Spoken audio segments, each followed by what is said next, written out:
Shalom, selamat pagi Bapak Ibu Saudara yang kekasih di dalam Kristus. Selamat datang di ibadah online Jakarta City Blessing Berkat Bagi Bangsa. Saya percaya semua Anda dan keluarga Anda dalam keadaan sehat walafiat jasmani maupun rohani. Amin saudaraku. Mari kita satukan hati kita berdoa mengundang Roh Kudus sebelum kita memuji menyembah Tuhan. Mari kita satukan hati kita bersama-sama. Bapa, di dalam nama Tuhan Yesus, kami mengundang Engkau Roh Kudus di ibadah online gereja kami, ya Tuhan. Berbicara, lawat, kuatkan hidup kami, iman kami di hadapan Engkau Tuhan. Bahkan suatu kami memuji, menyembah Engkau. Engkau angkat segala beban-beban berat kami selama 1 minggu yang lalu, ya Bapa. Engkau urapi saudari Tasya dan semua tim yang membawa hadirat Tuhan di dalam umat-Mu pagi hari ini dimanapun kami berada. Kami mengundang Roh Kudus berkarya dan beracara dari awal pertengahan sampai akhir ibadah kami. Di dalam nama Tuhan Yesus kami sudah berdoa dan mengucap syukur. Yang diberkati Tuhan berkata, amin.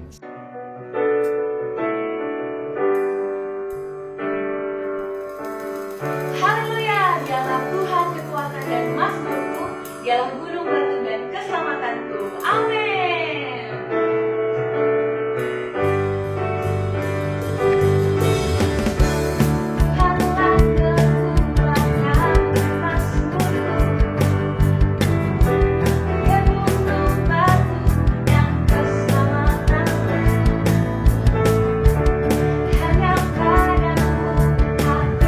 Percaya, tolong benar.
Shalom, selamat pagi Bapak Ibu Saudara sekalian. Jemaat yang dikasihi Tuhan, saya percaya Anda sekalian dalam perlindungan Tuhan dan penyertaan Tuhan yang memelihara bahkan memberikan sukacita buat Anda sekalian. Pada pagi hari ini kita akan belajar firman Tuhan tentang pekerjaan misi sebagai topik bulan ini. Saya kasih tema atau judul pada hari ini, apa yang ingin disampaikan adalah kehendak dan pekerjaan Allah. Yohanes 4 ayat 34 katakan demikian, sebagai ayat besar tema daripada firman Tuhan bulan ini adalah, kata Yesus kepada mereka, makananku ialah melakukan kehendak Dia yang mengutus aku dan menyelesaikan pekerjaannya. Sekali lagi saya ulang. Kata Yesus kepada mereka, makananku ialah melakukan kehendak Dia yang mengutus aku dan menyelesaikan pekerjaannya. Apakah yang dimaksud dengan melakukan kehendak Dia dan menyelesaikan pekerjaannya? Mari kita gali lebih dalam. Mari kita pelajari kata per kata. Dari ayat ini, begitu kaya dan begitu dalam makna yang coba disampaikan oleh Yesus. Kata melakukan dalam bahasa aslinya poio, yang bermakna menetapkan atau menghasilkan. Kata menetapkan digunakan di Markus pasal yang ketiga ayat yang ke-14. Ia menetapkan ke-12 orang untuk menyertai Dia dan diutus untuk memberitakan Injil. Kalau Anda membaca Markus pasal yang ketiga ayat yang ke-14, dalam perikop tersebut Yesus memanggil orang-orang yang Ia kehendaki, lalu Ia memberi kuasa untuk mengutus mereka. Kata berikutnya adalah kita belajar tentang kehendak Dia. Yang dimaksud dengan kehendak Allah dalam bahasa aslinya dikatakan begini, tujuan Allah memberkati umat manusia melalui Kristus. Jadi yang dimaksud kehendak Allah adalah tujuan Allah untuk memberkati umat manusia melalui Kristus. Kita sudah dapat dua kata. Dan kata yang terakhir yang paling penting adalah menyelesaikan.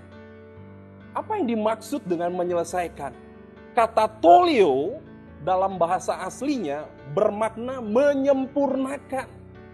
Kata menyelesaikan sama dengan menyempurnakan, mendewasakan, atau menggenapi. Saya suka kata menggenapi. Artinya kalau kita masuk pada kata menggenapi, ada yang ganjil digenapi. Ada yang kurang ditambahkan. Ada yang tidak sempurna disempurnakan. Kata tolio ini dipakai di Yohanes 17 ayat 23. Yang dimaksud dengan menyempurnakan adalah aku ada di dalam mereka, artinya Yesus ada di dalam kita dan Bapa ada di dalam Yesus. Supaya mereka sempurna menjadi satu. Agar dunia tahu bahwa Engkau yang telah mengutus aku. Bahwa Engkau mengasihi mereka sama seperti Engkau mengasihi aku. Jadi jika kita simpulkan makna dari melakukan kehendak Dia dan menyelesaikan pekerjaannya adalah, kalau kita ulang ayat tersebut dengan bahasa yang lebih spesifik dikatakan begini, makananku ialah menetapkan orang-orang pilihan yang bersedia melakukan tujuanku, yaitu memberkati umat manusia melalui Kristus yang telah diutus, dan Ia sendiri yang akan menyempurnakan tujuan atau pemberitaan itu. Saudara, kalau Anda membaca Yohanes pasal yang keempat, ayat ke-34, ke bawah itu bicara tentang menuai.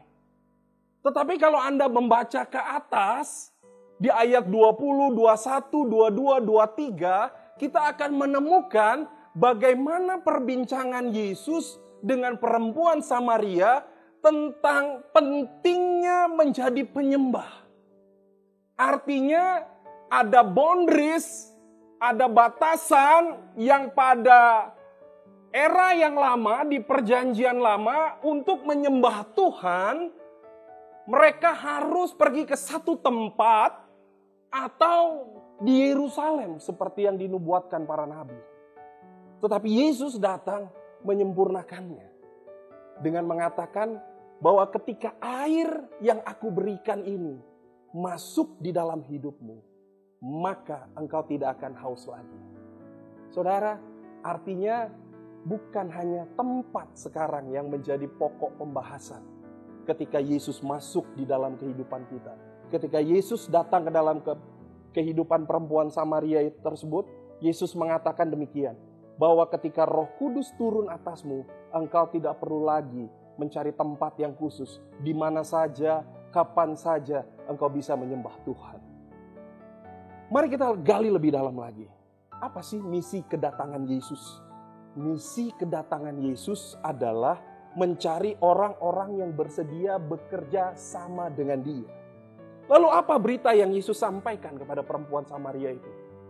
Atau kepada kita?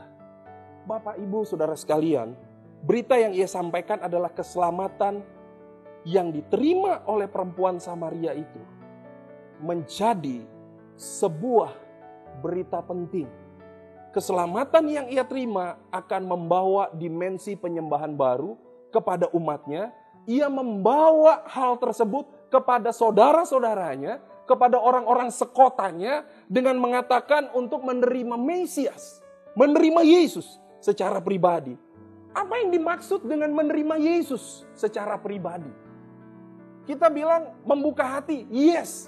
Tetapi saya ingin katakan apa sih yang lebih dalam dari kata menerima Yesus secara pribadi. Seperti yang dilakukan oleh perempuan Samaria tersebut. Sehingga Yesus katakan bahwa Ia menggenapi semuanya. Bapak, Ibu, Saudara sekalian, yang dimaksud dengan menerima Yesus adalah memberikan akses langsung kepada kita untuk datang kepada Bapa melalui kematiannya di kayu salib. Yang kedua, mengizinkan air hidup yang selalu mengalir dalam kehidupan kita, yaitu Roh Kudus, untuk menggenapi dan menyempurnakan hidup. Yang ketiga, yang dimaksud dengan menerima Yesus, tidak ada lagi tabir pemisah untuk menyembah Allah, karena Roh Kudus yang menginspirasikan kapan saja kita bisa menyembah Dia. Tetapi saatnya akan datang dan sudah tiba sekarang, bahwa penyembah-penyembah benar akan menyembah Bapa di dalam roh dan kebenaran, sebab Bapa menghendaki penyembah yang demikian. Apakah yang dapat kita simpulkan dari ayat yang kita bahas tadi? Melakukan kehendak Dia dan menyelesaikannya. Kesimpulan dari contoh pekerjaan misi yang Yesus lakukan. Yang pertama, Allah ingin bermitra denganmu. Allah tidak pernah memaksa kita untuk bekerja sama dengannya. Namun ketika Allah memanggil engkau untuk sebuah pekerjaan, Ia akan mengurapi engkau. Tidak ada ciptaan yang dipakai untuk menyampaikan kabar baik selain citranya sendiri, yaitu manusia. Anda dan saya punya kehormatan itu. Yang kedua, ada pesan yang spesifik. 3 pesan untuk pekerjaan misi. Yang kedua adalah pesan yang spesifik. Setiap orang memiliki panggilan dari Allah untuk menyampaikan kabar baik, apapun latar belakang orang tersebut. Namun setiap orang pasti memiliki pesan yang spesifik. Anda dan saya pasti memiliki pesan yang spesifik daripada Tuhan. Itu sebabnya tidak ada orang yang diciptakan sama. Kembar sekalipun tidak pernah menjadi sama. Bapak, Ibu, Saudara sekalian, Allah menciptakan engkau dan saya spesifik. Tentu pesannya juga spesifik. Katakan sama kanan kiri Anda, pesan yang Tuhan berikan dalam hidupmu spesifik. Oleh karena itu, lakukanlah. Banyak orang bertanya, Apakah pesan spesifik dari Allah bagi mereka? Yang mereka butuhkan sebenarnya hanya mendengar dan tinggal diam di hadapannya. Setiap pesan yang kau sampaikan akan membawa orang lain kepada Allah.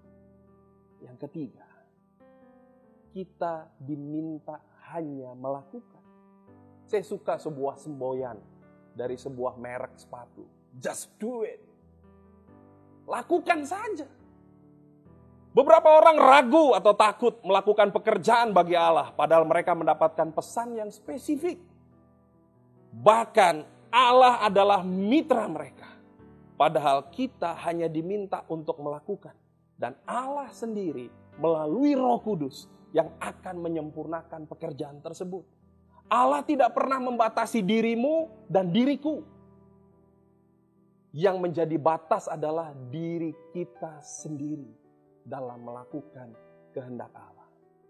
Sekali lagi, Allah tidak pernah membatasi kita. Tetapi yang menjadi batas adalah diri kita sendiri. Perkataan kita yang bilang bahwa kita nggak sanggup. Padahal mitra kita sanggup melakukan yang lebih besar. Saya simpulkan 3 pesan utama dari sebuah pekerjaan misi. Nomor 1, Allah ingin bermitra denganmu. Yang kedua, pesan yang spesifik. Yang ketiga, kita diminta hanya melakukan. Bapak, Ibu, Saudara sekalian, saya percaya bahwa setiap kita pasti punya pesan dari Allah. Setiap kita pasti punya hal yang harus kita lakukan. Sebelum menutup firman Tuhan yang saya sampaikan pada pagi hari ini, saya ingin mengajak Anda sekalian mendengar sebuah cerita dari seseorang yang dijuluki obor Allah di Asia. Sejak kecil ia memberikan dirinya untuk dipakai oleh Allah. Dan hari ini kita melihat banyak hal yang terjadi.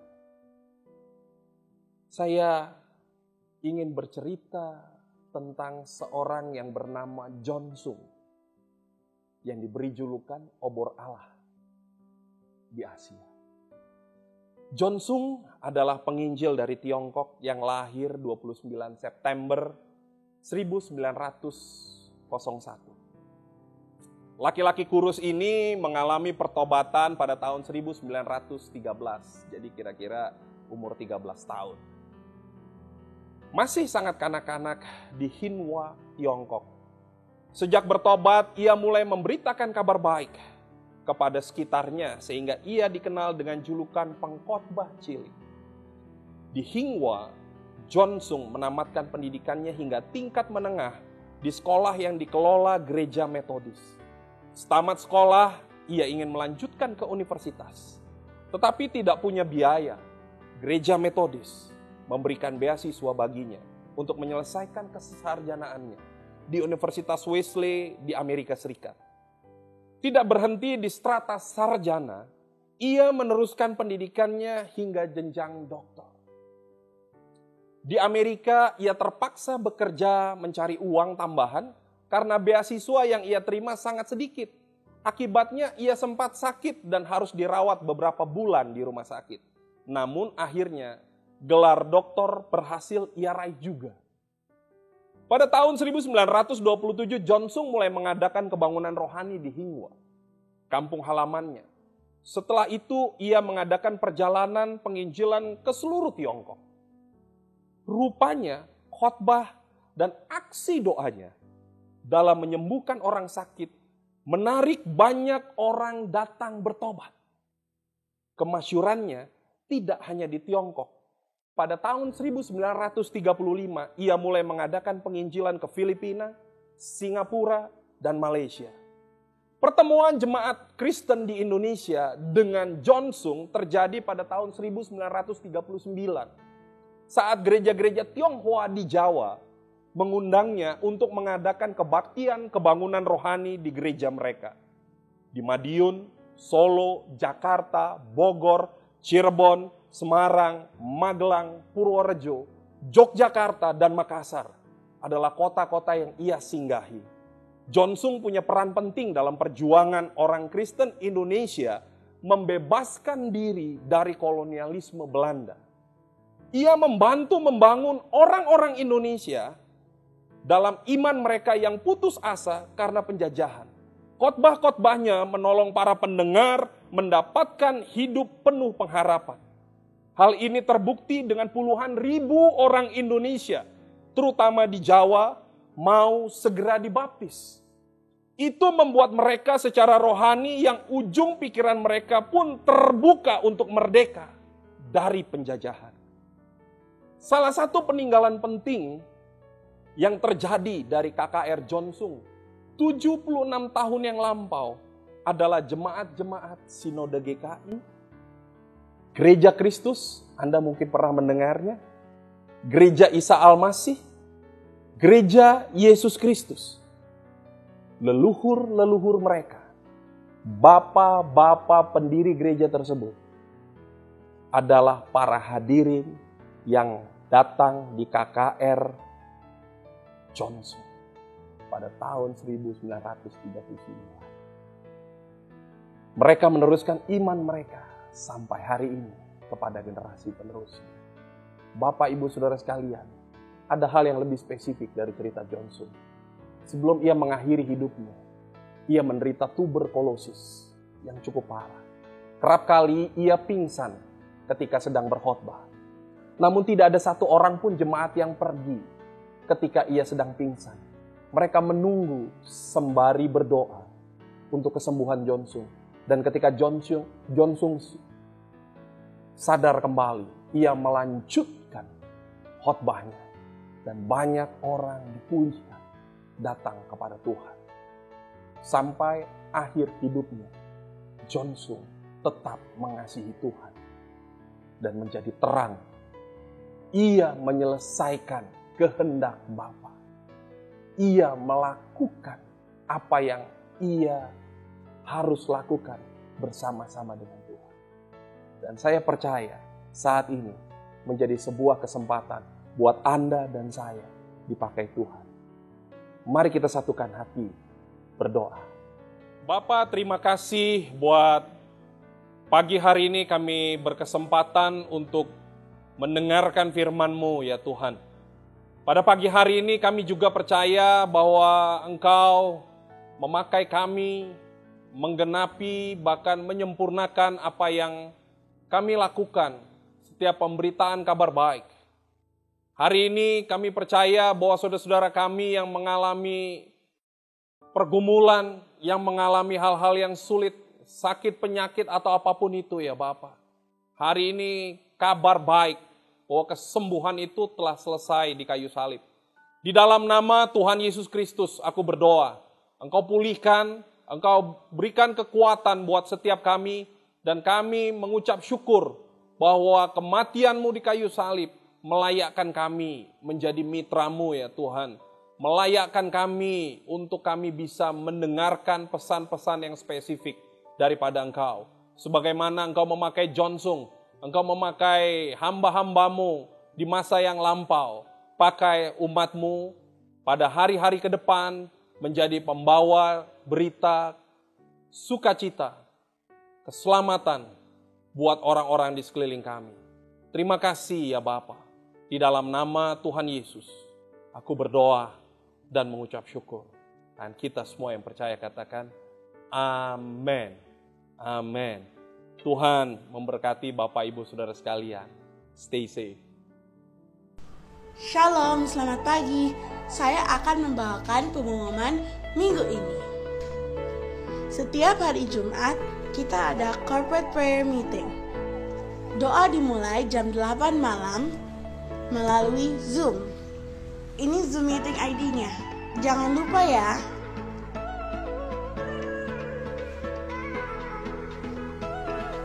Berikut adalah informasi persembahan. Bagi yang tidak berjemaat di Jakarta City Blessing Berkat Bagi Bangsa, silakan memberikan persembahan dan juga perpuluhan ke gereja lokal masing-masing.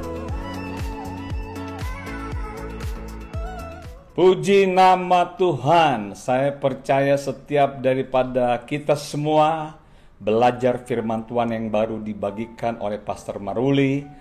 Benar sekali apa yang disampaikan tadi, bahwa Tuhan ingin bermitra dengan Anda dan saya. Kita inilah mitra utamanya Tuhan di muka bumi ini dalam melakukan kehendaknya dan menyelesaikan pekerjaannya. Seorang John Sung, saudara bayangkan, seorang John Sung yang membawa obor Kristus di Asia bisa melakukan hal-hal yang luar biasa sekali. Kita tahu ada jemaat Kristen Indonesia tadi sudah dibagikan, dan gereja-gereja yang lain karena pengaruh satu orang. Semua gereja-gereja ini ada sekarang untuk memberkati negeri tercinta kita. Amin, saudaraku. Biar meteraikan firman Tuhan ini, simpan, pelajari lagi, biar iman Anda dan kita semua dibangkitkan di dalam nama Tuhan Yesus. Baik, mari kita satukan hati, kita berdoa kepada Tuhan menutup ibadah online kita. Mari kita berdoa. Bapa, di dalam nama Tuhan Yesus, terima kasih buat ibadah online kami hari ini, memuji, menyembah Engkau, mendengarkan firman-Mu yang telah menguatkan hidup kami, membangkitkan iman kami kembali. Engkau meteraikan setiap firman yang ditabur di dalam nama Tuhan Yesus. Terima kasih Tuhan untuk penyertaan Engkau. Mari saudara-saudari yang kekasih, kita berdoa sebagaimana Tuhan Yesus ajarkan murid-muridnya berdoa. Bapa kami yang di sorga, dikuduskanlah nama-Mu. Datanglah kerajaan-Mu, jadilah kehendak-Mu di bumi seperti di sorga. Berikanlah kami pada hari ini makanan kami yang secukupnya, dan ampunilah kami akan kesalahan kami, seperti kami juga mengampuni orang yang bersalah kepada kami. Dan janganlah membawa kami ke dalam pencobaan, tetapi lepaskanlah kami daripada yang jahat, karena Engkaulah yang mempunyai kerajaan dan kuasa dan kemuliaan sampai selama-lamanya. Tuhan memberkati engkau dan melindungi engkau. Tuhan menyinari engkau dengan wajah-Nya dan memberi engkau kasih karunia. Tuhan menghadapkan wajah-Nya kepadamu dan memberi engkau damai sejahtera. Di dalam nama Tuhan Yesus kami sudah berdoa dan mengucap syukur. Semua yang diberkati dan percaya sama Tuhan katakan amin. Selamat hari Minggu. Happy Sunday. God bless you all.